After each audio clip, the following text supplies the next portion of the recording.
Imagine being so tall that you can work in construction without a ladder, touch the ceiling in your house without even raising a hand, or lift a horse without a problem. That's all real in the world of giants, and I'm not talking about some fictional characters here. Robert Pershing Wadlow, aka the Alton Giant, was officially the tallest person in recorded history with a height of 8 feet and 11 inches, about half as tall as a giraffe. He was born in Alton, Illinois on February 22, 1918. He wasn't extraordinarily tall back then, but started growing super fast in his first year. Once he turned 6 months, Robert weighed twice as much as others of his age. When he was 6 years old, he went to school wearing the largest youth-sized suit which his father found in Chicago. His parents wanted their son to lead a normal life, so he went to a regular school, where the desk had to be modified with wooden blocks so that he could be comfortable. After a couple of years, even the adult department wouldn't have clothes large enough for Wadlow. At 13, he became the world's tallest Boy Scout. He was picked first for pretty much any team sport and could easily scope out any trail ahead. But those were pretty much all the perks. His uniform, sleeping bag, and the tent had to be custom made for him, and he needed around 8,000 calories a day to keep going. In addition to being a Boy Scout, Robert loved collecting stamps, enjoyed photography, and played the Hawaiian guitar. After graduating from high school, Robert was admitted to Shirtleft College, where he chose to major in law. Sadly, he couldn't finish his studies because of health issues and dropped out after just 1 year. By that time, the Alton Giant was pretty well known, and the Ringling Brothers Barnum and Bailey Circus invited him to join their national tour. Wadlow had doubts about accepting that offer because he didn't want to be mocked, but he had to accept to earn some money to support his family. After the circus tour, he got sponsored by the International Shoe Company, which custom-made shoes sized 37.5 for him. He had officially the largest feet and hands ever. Wadlow went on another tour of the US. Thousands of people came to see him in every town he visited, along with his father. In 1940, the Alton Giant was taking part in a parade in Michigan. Because of a problem with his foot, he had to go to the hospital. Sadly, he never got to return to his hometown that he loved so much and passed away at the age of 22, when his height was 8 feet and 11 inches. So, what made Robert Wadlow so incredibly tall? Doctors couldn't explain it until he was almost 12. Then, after many examinations, they realized the secret was in one of the glands in his brain. It was way more active than in other people and made his body produce a huge amount of human growth hormone. There was nothing they could have done to stop it back then. He lives on in many real-size models at museums across the world. There's also a life-size statue in Alton to commemorate the most famous resident. The current Guinness World Record holder for being the tallest living man is Sultan Kösen. He is 8 feet 3 inches tall. That's about 1 1/3 times as long as a twin-sized bed.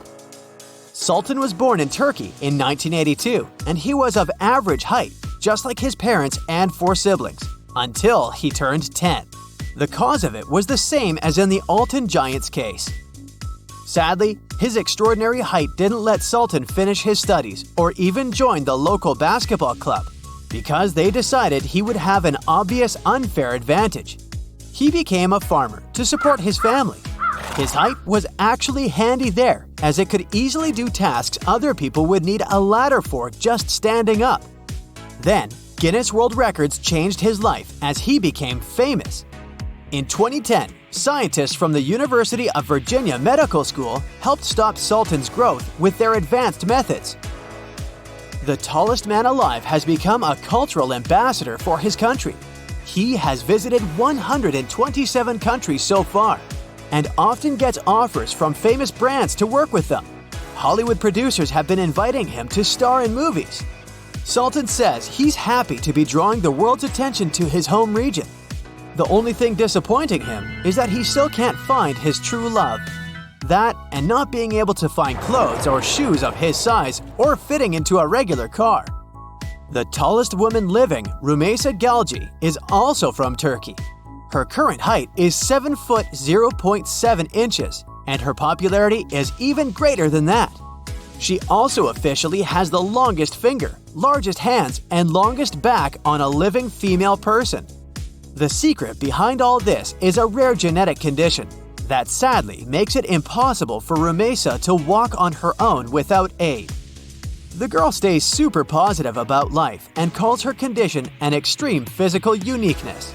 She is active on Instagram, trying to prove to people who are visually different from the crowd that they should be proud of who they are, even if they get mocked by others. Rümeysa was homeschooled and decided to pursue her childhood dream of working in the tech industry. She is now a self-taught front-end developer. Anna Haining-Bates was born in Canada in 1846. She started growing at a huge speed in her early years and was 7 foot 6 tall and weighing 350 pounds by the age of 22. Anna loved literature and music, took acting classes, played the piano, and was considered a highly intelligent person.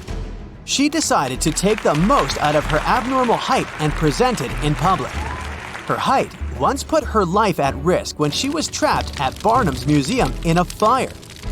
The windows were too small for her to escape through them, and the stairs were burning. The employees had to break the wall around the window on the 3rd floor and lower Anna to the ground with the help of 18 people towing a rope. Anna met her future husband, Martin Van Buren Bates, at the circus in Canada where she was working. He landed the job as her fellow giant, and the couple soon fell in love and got married. Anna was supposedly slightly taller than her husband. They bought some land and built a house adapted to their height. Officially, the world's tallest true giant was Angus MacAskill, born on the Western Isles northwest of Scotland in the 19th century. No worries, other giants on the list were also legit. It's just that Angus was the only one whose extraordinary height was natural and not caused by excessive growth hormone. His body was perfectly proportionate, and he also had the superpower of amazing strength.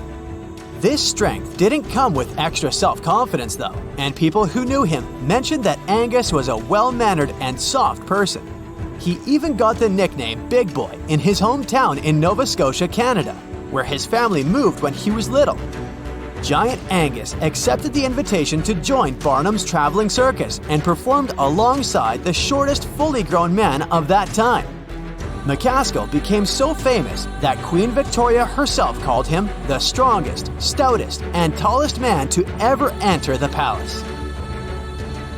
Matthew McCrory was the tallest actor ever, according to the Guinness World Records.